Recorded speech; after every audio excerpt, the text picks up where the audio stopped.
Hello, friend, and welcome to Borgcast Original Series 2.2 with Anne-Marie What Has a Cold and Peter. Hello. You'd never guess, would you? No, I don't sound bunged up at all. We got a bit of last time from when we covered the immunity syndrome. And the Pie Man says, on the subject of the all-Vulcan crew, I seem to remember Beta Cannon explaining that by saying that the Intrepid was allocated to the Vulcan Science Academy, so the crew are technically not Starfleet. Although never specifically stated, by this point the merging of all the Federation member world space services is not complete. There would still be Vulcan, Andorian, etc. ships doing Federation stuff, but not under Starfleet, which was the Earth Space Agency and predates the Federation. Ooh. Sort of makes some sense, I guess. Yeah. Early days, in other words. Yeah. But tonight we're covering a piece of the action, written by David P. Harmon, who previously wrote The Deadly Years. He wrote a treatment during Season 1 and then producer Gene L. Coon ran with it for Season 2 following the popularity of Trouble with Tribbles, so another purposely comedic episode, and it shows. Yes. The original drafts had the Romulans involved, using the gangsters to keep the Federation at bay, which sounds like a much more interesting episode, to be honest. Yeah. And it all dates back to Roddenberry's original list of story ideas when putting the series together. The description was President Capone. Uh-huh. Yes. Directed by James Comack, one and done. Hired for his comedy chops, apparently. I mean, it's perfectly well directed. Laughable, but not like that. Yeah, the directing's fine, though. So perhaps they felt he didn't keep a tighter rein on Shatner as maybe he should have done. I don't know. Yeah. Or maybe he went over budget or something. But yeah, maybe. Although most of it's on sort of stock sets, so I doubt it. And they'll have got lots of stock costumes and stuff. So actually, I suspect this would be one of the cheaper ones. Ship's log. Mr. Spock reporting. Dr. McCoy and I are prisoners of the chief criminal boss of a society patterned after old Earth gangsters. Put your hands over your head, or you ain't gonna have no head to put your hands over.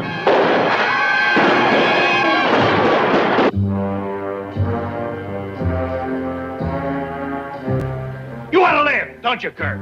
You bet you do. But after I get through with you... I don't have those tools by then. I'm going to call up your ship and have them pick you up in a box. Kind of like this. I'm gonna get one myself.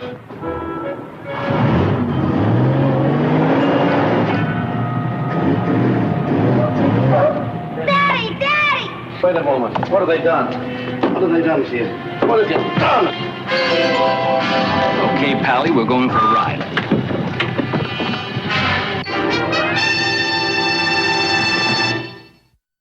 So, Starfleet is off to investigate, having received a message from the Horizon about their contact with the planet that was over 100 years ago, because the technology meant that they didn't have subspace and it took that long to get there.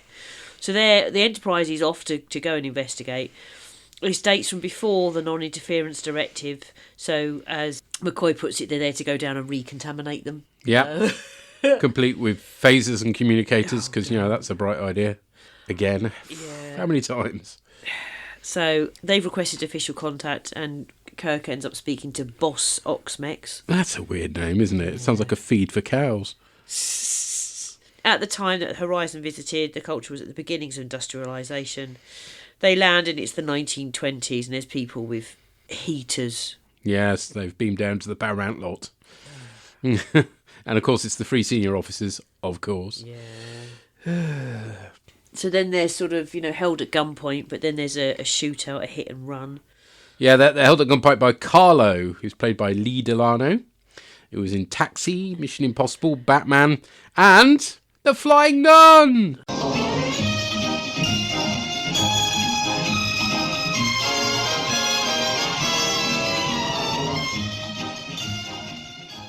Hey. And then you get to see Boss Oxmex. And he's clearly playing Mafia Alien Paul, where if you actually hit the cue ball with the cue, you get shot. Yes, or something, because he's not playing by any human rules anyway. No. He's got a great face for the role, it has to be said. Yeah. I presume he's probably played a few gangsters in the past. He's certainly had a very long career going back to the 1940s. So. Yeah. So they've got this book, The Chicago Mobs of the 1920s, made to look like a Bible with calligraphy and a proper bookmark. Yeah, it's huge, isn't it? And Like this- no history book usually is. Yeah, I know. And then it says it dates from 1992. And I was Yeah. thinking, no, No, nobody that- produced a book looking like a Bible that was just a history of the mob. I don't think they did in the 1960s either, so, No, you know. it's just ridiculous. But it is a better explanation for societies reflecting Earth's past than that crap parallel evolution thing we had before, so... It is, but I just... But it is silly. Yeah, I mean, it would make more sense if the original book looked like a normal book, and then they'd Yes. gone and made copies that looked like that were more recent, rather than that copy dating from 1992, which is just stupid. Yes, it was a book left by the Horizon, and it was like, did they not leave any other books? It's like, yeah, you know, how to make various things. Radios, basically, yeah. Yeah. So what he wants is weapons to hit his neighbours. And then he's like, I'll give you 8 hours, or, you know, that's it.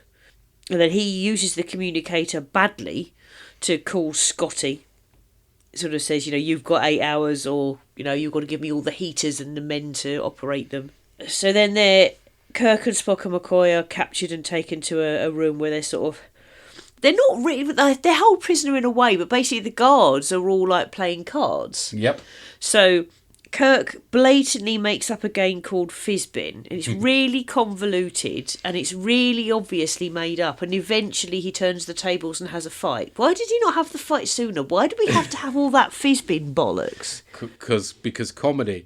Although it has become a real thing by the time of Deep Space Nine, because Quark offers to teach Odo how to play in the Ascension. So, how much longer till we reach Infirma Prime? Oh, I'd say 191 hours and 17 minutes, give or take a day. In that case, we better find something to occupy our time. Care for a game of Fizbin? I don't play cards. I'll teach you. It's a very simple game. Okay, fair enough. Shatner's having a lot of fun. That's We're not not. necessarily a good thing. No. But at least he's interested rather than looking bored, so I suppose there's that.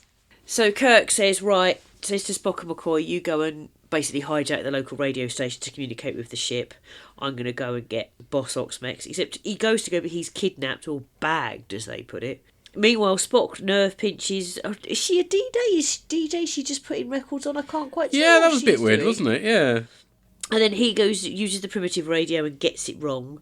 McCoy takes the piss, but then he does eventually get through, and Spock transports them to the ship. And then Kirk is taken to the other box, Jojo Krakow. He says, you know, oh, you're going to work for me and help me. And he just clicks his fingers, and the woman who's been sitting on his desk goes around and flirts with Kirk and massages him. And yeah, it's not nice. And Kirk tries to persuade him to unite with the other guys, and it doesn't work. So then he ends up, again, in prison. He's just in a room, isn't Yeah. he? He's not really in prison. Nobody's really guarding him or anything. He's just in a room. Yeah. And starts MacGyvering up a trap, basically. Unsurprisingly, Spock can't find a solution to their problem on the computer because, hey, this is a ridiculous situation. Yep. Oxmix hails to tell them the captain's been kidnapped, and he invites Spock down to work together to rescue Kirk. And like an idiot, he believes him. Well, he says, oh, we're forced to trust Mr. Osmix. And it's like, no. He might be an uneasy ally. You might need to use him. You might need to work with him. But you don't have to trust him. But apparently he does. Kirk MacGyvers a tripwire using cable from a radio, calling the guards in and escaping. Spock orders Scotty to stand by with the ship's phasers set to stun as he and McCoy beam down, unbelievably armed with phasers again, just to get them taken off them. I know, it's just Oxmix says, I won't need any more weapons if you keep doing this. By way of a catch-up, in case you just, during an advert, gone to make a cup of tea or something, Spock even makes a log entry pointing out how stupid they've been. They're bailed out by Kirk, who just strolls in with a machine gun, so Yeah. apparently there's no guards on this boss's place.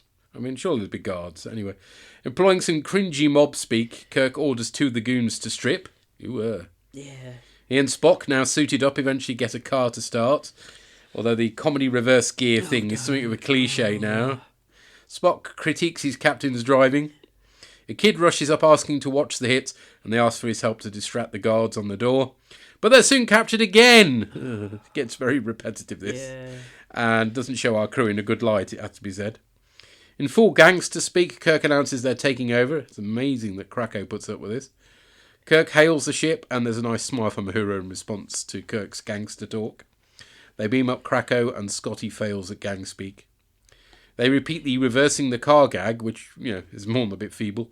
Returning to Oxmix, they get him to call the other mob bosses and beat them to Oxmix's office one by one.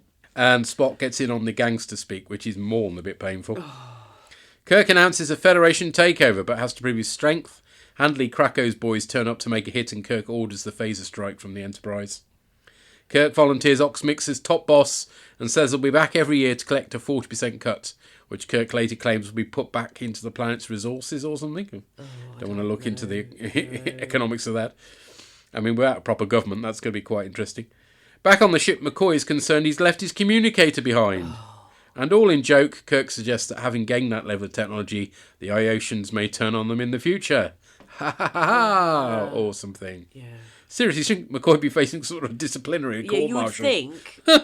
Yeah, but or maybe they beam back down and get it. And tellingly, we end on a freeze frame for the first and only time in Trek. Again, that might be a reason why the director wasn't hired again. I don't know. Yeah. So on the upside, Shatner is having fun with his story. Oh, God, but he's cringeworthy. Coik. I can put up with that. What I can't put up with is the senior officers acting like idiots to move along the plot, getting repeatedly captured. It's just very repetitive. And the resolution is frankly stupid. Well, it's not just that, but, having been all sort of, no, we can't possibly do this, Kirk is giving the guy what he wanted. He said, I'll agree with Unity, but only if it's under me. And it makes him the boss. It's what Kirk does. Yeah. I mean, it's nowhere near as good as Trouble with Tribbles. They were going to use this episode for Deep Space Nine's Trials and Tribulations, with the Iosians recreating original series era technology using McCoy's communicator. I'm so glad they didn't, though, because, yes, that would have been nowhere near as good as what we got. No. And is it... Kirk, at one point, justifies them interfering to basically sort out the mess that Starfleet had created in the past, but I'm not too sure that really stands up to close inspection. Also, when Spock says, I've gone through the computer, there isn't a logical solution here to this problem.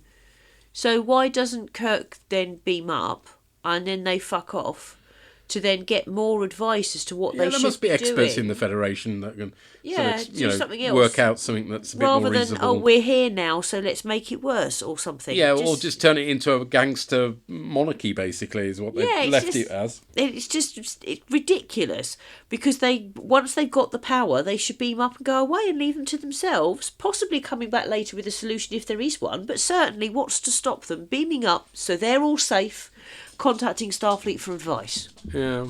And the problem with this, I mean, Trials and Tribulation had a story that worked. People behaved logically. Silly things happened. Trouble with Tribbles? Trouble with Tribbles, yes. Silly things happened along the way, but people were generally acting sensibly throughout. Here, they have to act like idiots for comedy value, basically, and it doesn't reflect well on them. Hey-ho. No. So we're filing this under TOS, aren't we? Yes. Yeah. I mean, Quinn said, what was it? A shitty Chicago Kirk is going to give them nightmares. Right. So there you are. We've freaked out a Child 2 result. And also, at one point, Kirk says, we're taking over the whole ball of wax. I'm thinking, you just made that up, didn't you? So we find out what other people thought. And Jeff writes, I suspect this is very much a Your Mileage My Vary episode, but I find it a lot of fun. Except on a Tuesday. Okay, there we are. There's a vote for. The boss, not that sort of boss, has this to say: it's back to the dressing up box again. This is a silly episode, yes, which did make me laugh and smile a bit, more at it than with it. Yeah. Shatner and Nimoy seem to be having a lot of fun. Shatner in particular hamming it up with his gangster speak. Scotty was funny as well with his reactions to Kirk's messages. Like a lot of recent TOS episodes, it felt it could do with being a bit shorter. Yeah. What was a very simple plot was padded out by repeated scenes. They spent most of the episode getting captured, locked up, escaping, and then getting captured again. Spock getting to death grip a lot, and Kirk punching a lot of useless henchmen. To be honest, I don't have much more to say about it. It was fun, but neither classic or tosh. That's a neither vote, I think. Yeah. Okay. What did Sampo and Yona make of this? Oh, I bet they weren't too impressed. Hello. Oh, dear God.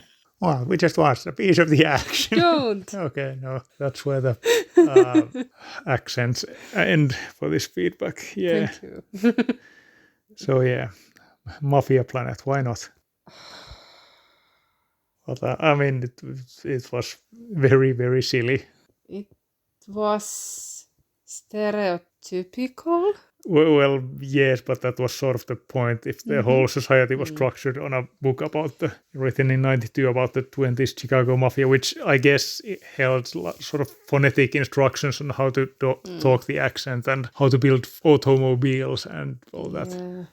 It's interesting how they didn't evolve themselves at all. They just based everything on the book. If some aliens turned up and gave us a book and told, okay, do it like that, I'm sure a lot of... I'm not sure if anyone told them to do like that. They just found a book and then decide themselves that this is the way we should live. Doesn't sound anything like our culture would, based on some particular book, would it? Yeah, well, I mean, they even name-checked the Bible, so, I mean, it wasn't very subtle. Oh. But yeah, I mean, basically, I'm sure the only reason they did this episode was that the Mafia set was free at the backlot or something. And but how do Kirk decides who gets to get guns? That's a good point, because, I mean, gangsters said, okay, we want you to give us some guns. They were like, no, we'd never do that. And you just did it 2 weeks ago or something. Yeah. Maybe the Mafia Planet didn't have as pretty women or something. But the way they treated their women, it's just abysmal. Yeah, but it fits the theme. I mean, we can't fault this episode. But I don't think it does, because the stereotypical mafia women, it's not that. It's more like women being part of the action, I guess. Maybe I've just watched too much Peaky Blinders, but... Yeah, could be.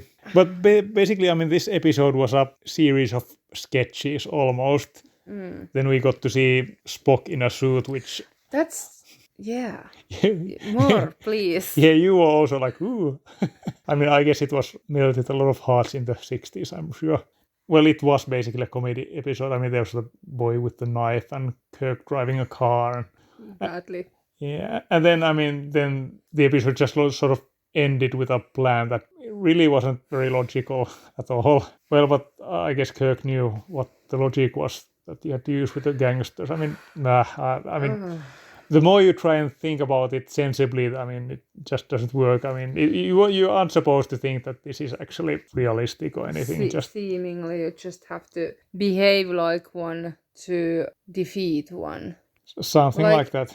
Or having a piece of the action. Yeah, I mean, this episode might have the record of the most times the episode title was said in the episode. I mean, they were hammering it home or something. But yeah, I mean... They also had one word for guns, which was heater. Heater, or, I mean, half the jokes were based on language or something. It was, like I said, very, very silly, but it brought a smile to my face. Just silly enough, but not too silly. You don't completely agree, I see. I guess my attention were not in the jokes, but... Why was there a poster with 2 aiming points? Oh yeah, I mean, I guess you shoot at the head and the hand, so I don't know. Yeah, I guess the other target was for getting the gun away from his... Something like that. I mean, at least there wasn't a third one on top of the balls or anything. Haha. And why do they all the time go and punch people, even though they have their phasers on stun, even indoors?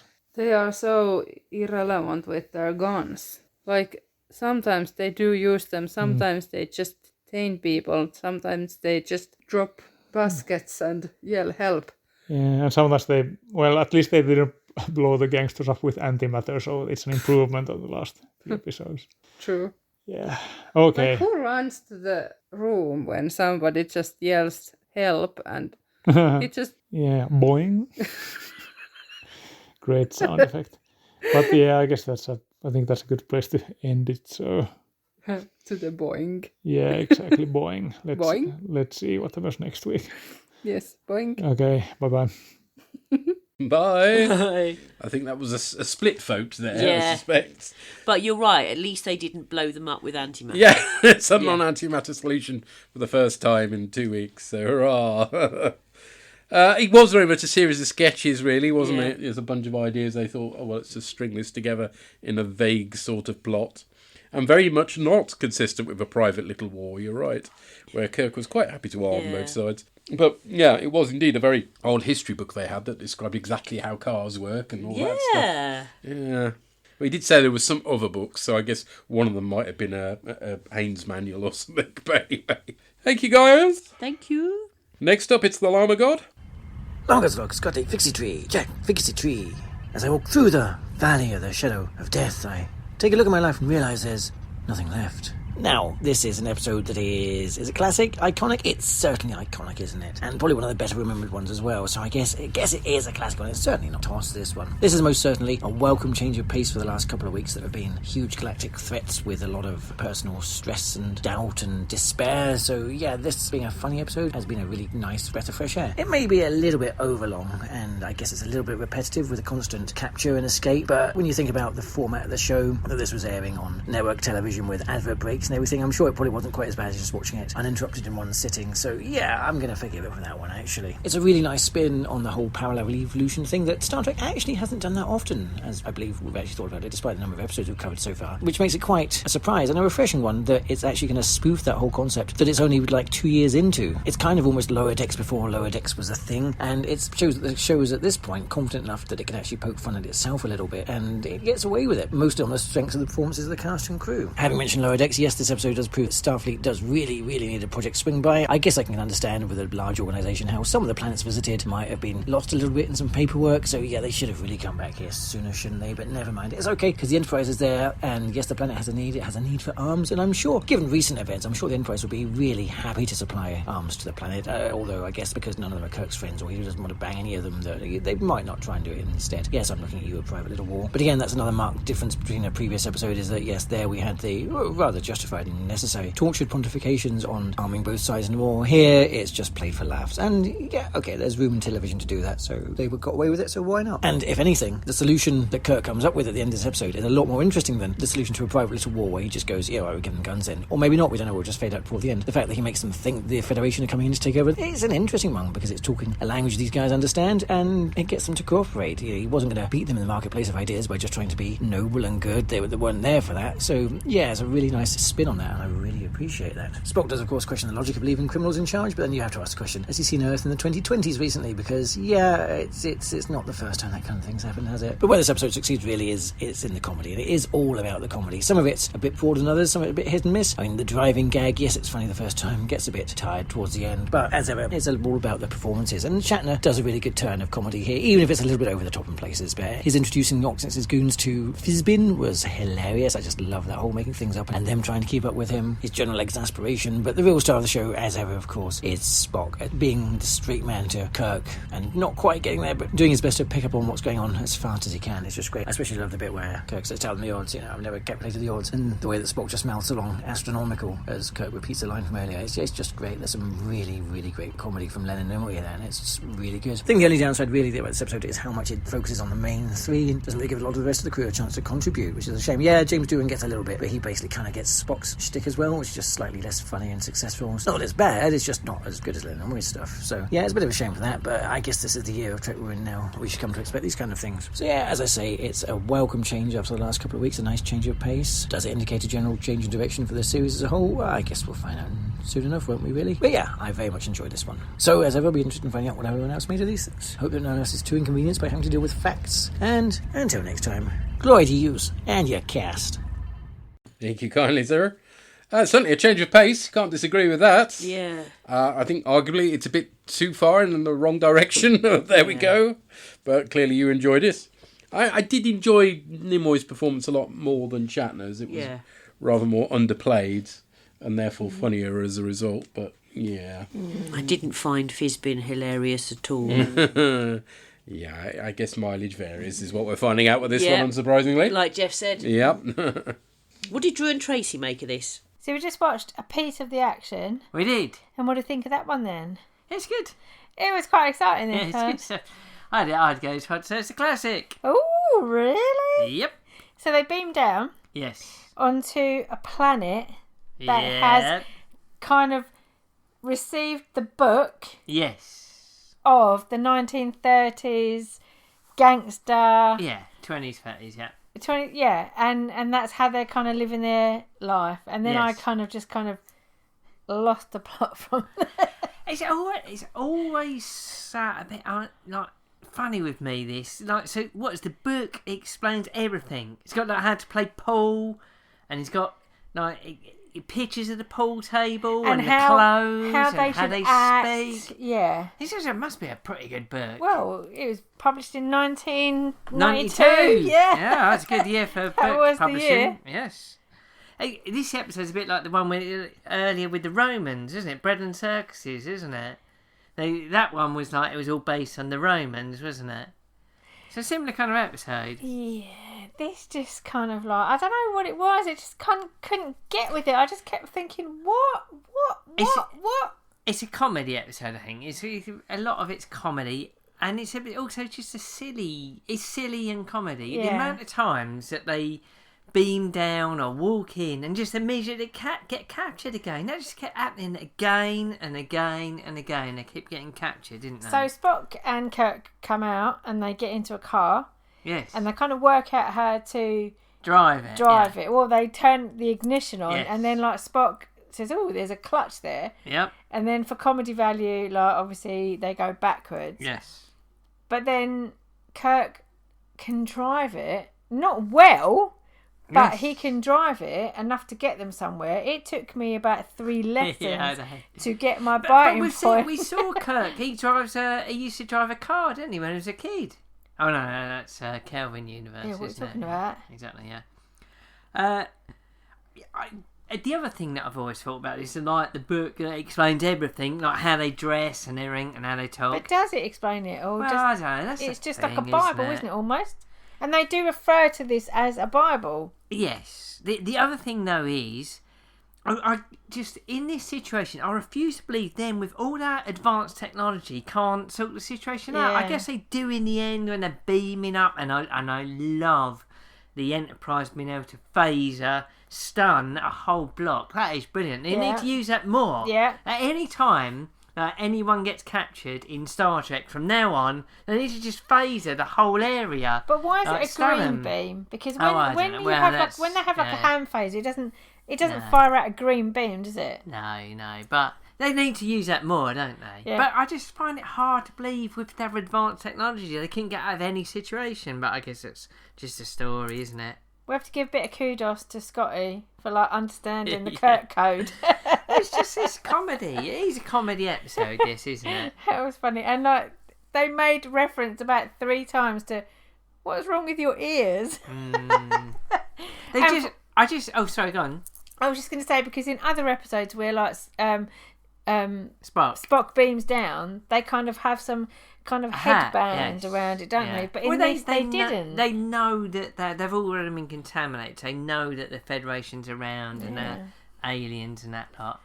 I just feel like this episode, I don't know whether this is actually what happened, but they're like, oh, Paramount backlot, we got the 20s, 30s Paramount backlot, we got the cars, we got the outfits, let's just write an episode about gangsters and have Kirk and Spock. I mean, they do look pretty good. But we just need to make reference to the fact that why was Kirk's hat furry, like a pimp? He had a pimp hat, he didn't he? did, yeah. Anyway, this was alright. This was a bit fodder for me. I was just a bit like... It's silly and it's comedy, but it's a classic. I'm sorry. If you don't see Spock and Kirk dressed as gangsters and with Tommy machine guns and Kirk doing the accent, that's a classic. It's a classic of a classic. Definitely.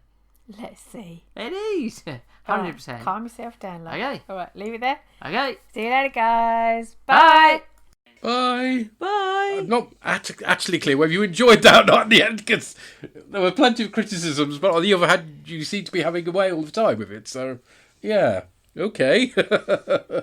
I wouldn't describe it as a classic. No, I don't think I would either.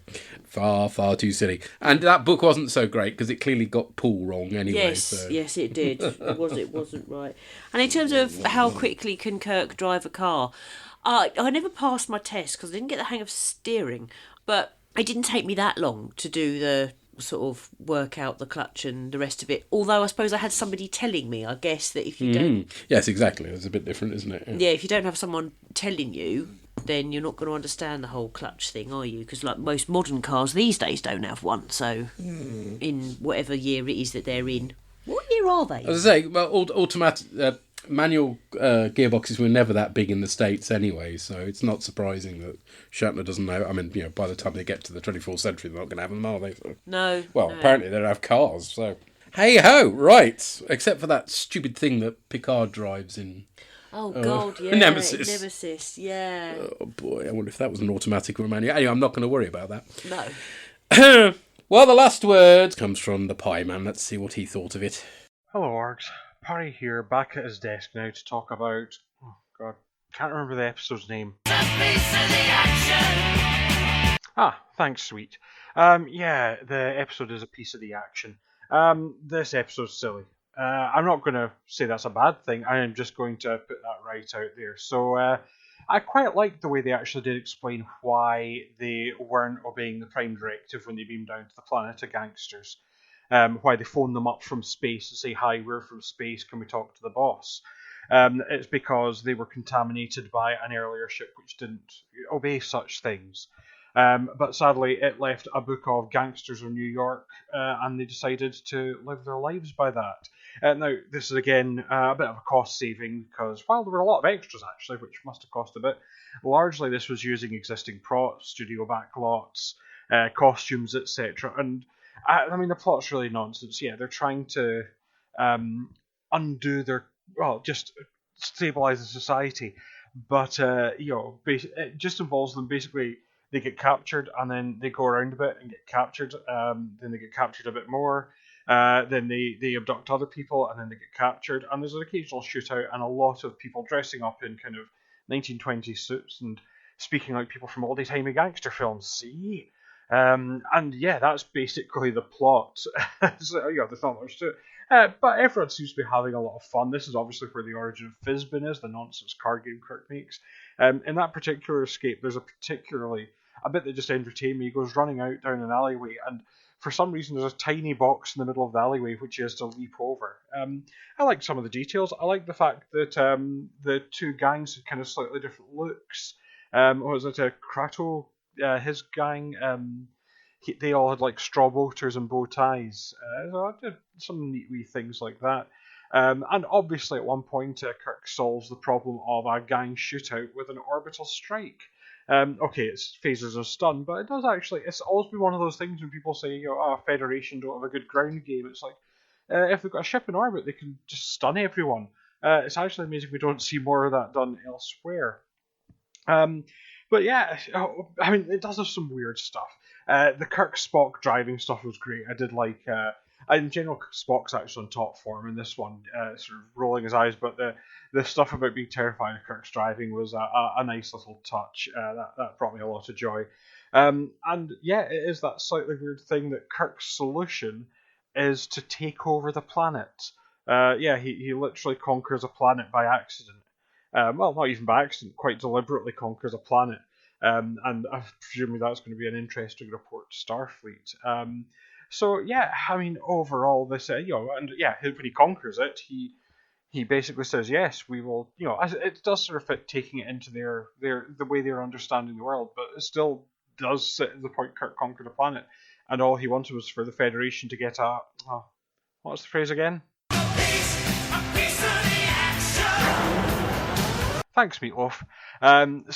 So overall, this is a weird episode. Like I say, it is that we've gone to that's not Nazi planet, that comes later. We've gone to Gangster Planet, just for fun, really. And like I say, it is a lot of fun. It's nonsense, but it's fun nonsense. So all the Rangers would say is, do keep up the good work. I always look forward to the podcast, and I hope to feed back to the next one. But until then, I don't know, should I say something like see you later? Yeah, see, something like that. I'm terrible at this. Okay, bye for now. Yes, wow, okay. Yeah, you're right, it is a good plan, stunning people from orbit. It's a bit surprising they don't use that more often, but there we go. Yeah. But the plot is indeed nonsense. Yes, it is. I don't find it fun. really. I mean, it's not... I wouldn't say it's absolutely terrible. I wasn't bored. And there's nothing offensive in it for a change. So it's got that going for it. It's just... I found it cringy. Yeah. It's too silly for its own good, isn't it? Yeah, and particularly Shatner's accent thing. Yeah. Just no. Ah, well, what delight do we get in 2 weeks' time? Let's have a look. We're recording on Thursday the 9th of November. And we're covering By Any Other Name, of which I have no memory.